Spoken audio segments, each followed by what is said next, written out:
There is this, what seems to be a growing trend that I'm really getting into, live one-take performances. And it's bringing back what I love about vocal performances and why I like going to concerts so much. It's that, well, I've heard the record, can he do it? Oh, whoa, that's different than the record, but it's really awesome. And for those of us on our own singing journey, digesting and learning from these one-take performances is just such a wonderful thing to be doing. I haven't seen this one-take performance yet. I've heard the original song, the studio version of it, and so I'm super excited to see how this is executed and related to by Eddie Berg. If you'd like more help pulling from your heroes, your inspirations, and learning how to sing in a way that allows you to be free and non-judgmental as you explore the possibilities with your voice, click the link below and join my free voice course. All right, let's do this.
Oh, did you hear the transition between the different types of screams that were happening? That's awesome. Let's go back and listen to that again and analyze it briefly.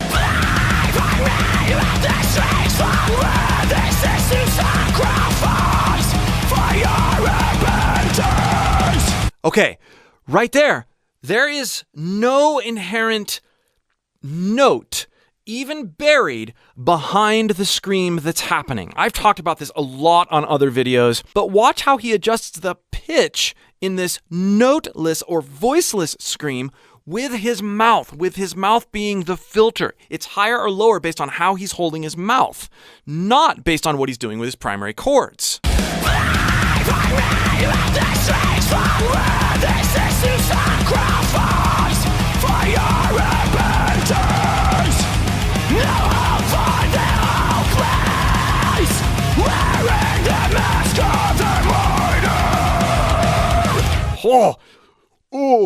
Right? That's drawing the pitch, the perceived pitch downward, even though there's no note.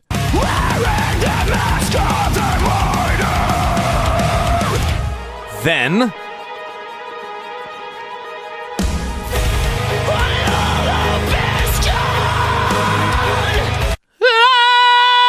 there's that note behind, buried underneath this massive amount of distortion. It's key that we recognize this difference.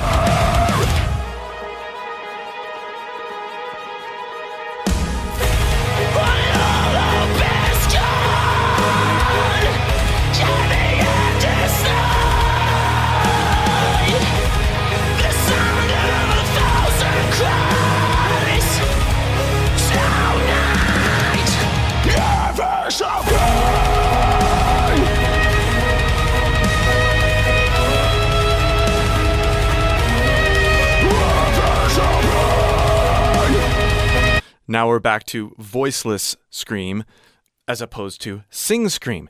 These approaches are so different in how they feel and how they work in our throat, even though they're using some of the same mechanisms, some of the same tissues. The way we think about them has to be vastly different.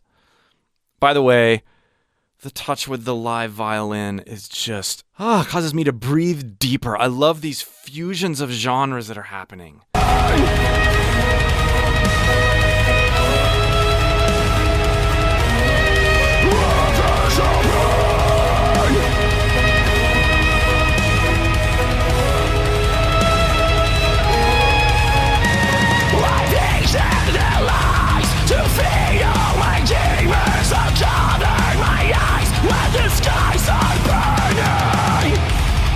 Time has come to wait as one. The suffering has just begun. You really can tell whether he's, even if you're not listening to it, you can tell whether he's using voiceless screams or whether he's using pitch screams based on the exaggerated movements of his face. When he was doing the sing scream earlier, yeah, the pitch was changing, but his mouth was much more consistent.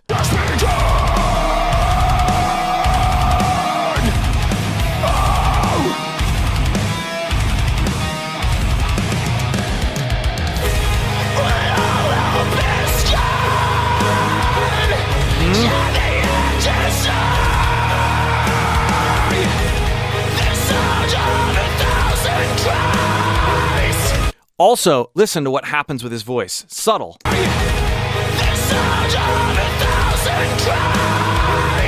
A thousand. There's this voice crack in there. This gives a ton away about this particular approach. On thousand. Thousand! Thousand! You're really leaning into that false chord engagement that's caused by the breaking up of your natural singing voice. There's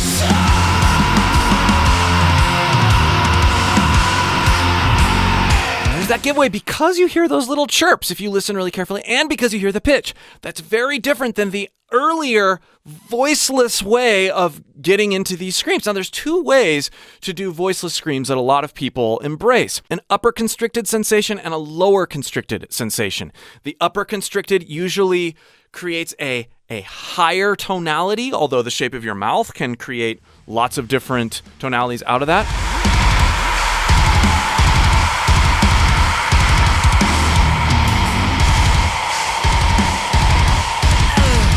And the lower constricted generally creates a richer, meatier sound, although that, based on what you do with your mouth, can create highs and lows as well.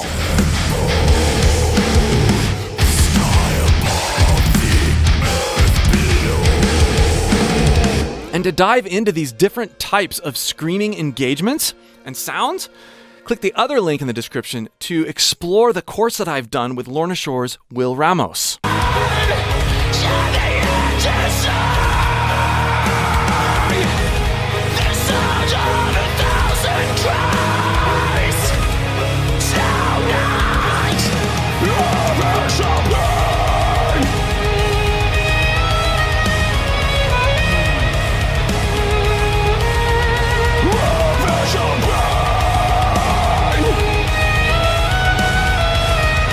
Did you hear how he squeaked out of that last scream? That was cool.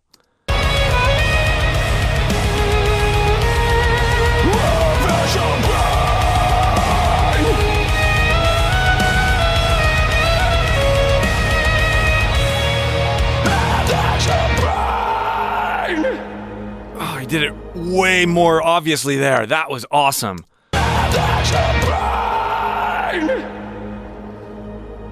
Vulnerability there, right? As he's leaning back.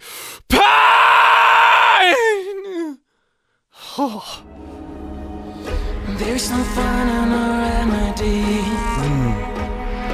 to the dark that fastens in my heart. Just a bittersweet tragedy when death is nothing at all. I love his clean tone. Nothing at all. You can tell it's very forward and resonant, even though he's got a higher, more tenor sound to his voice. he's getting a richness out of his voice because of the way he's choosing to experience it and the resonances and placements he's leaning into. You can see it in his mouth. Just the bittersweet tragedy when death is not. You see how much movement there is in his face, even when he's saying these words? It's not about enunciation, it's about dynamic resonance, and that brings out a richness in his voice that he wouldn't have if he wasn't dynamically moving and placing. There's no fun and no remedy to the dark that fastens in my heart. Just the bittersweet tragedy when death is nothing at all.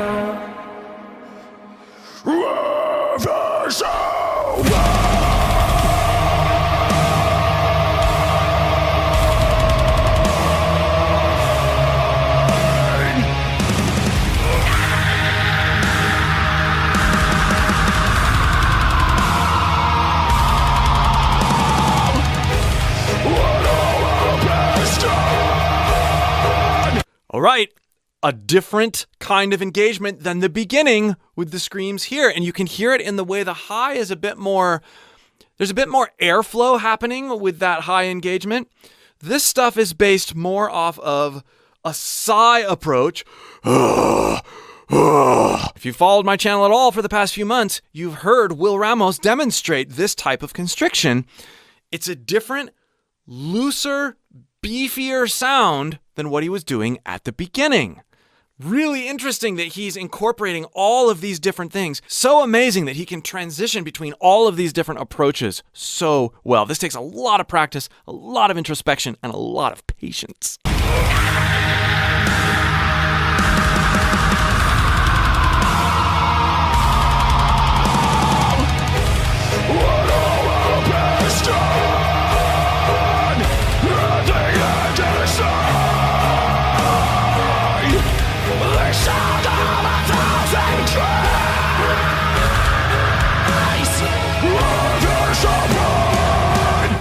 Yeah, there's a lot going on here. He's bringing back some of the higher constricted approach with a mouth shape that brings a lower sounding scream, and he's bringing in some of the lower constricted approach with a higher sounding filter, a brighter filter, and you can see it in his mouth. Even as I talk, you hear the differences.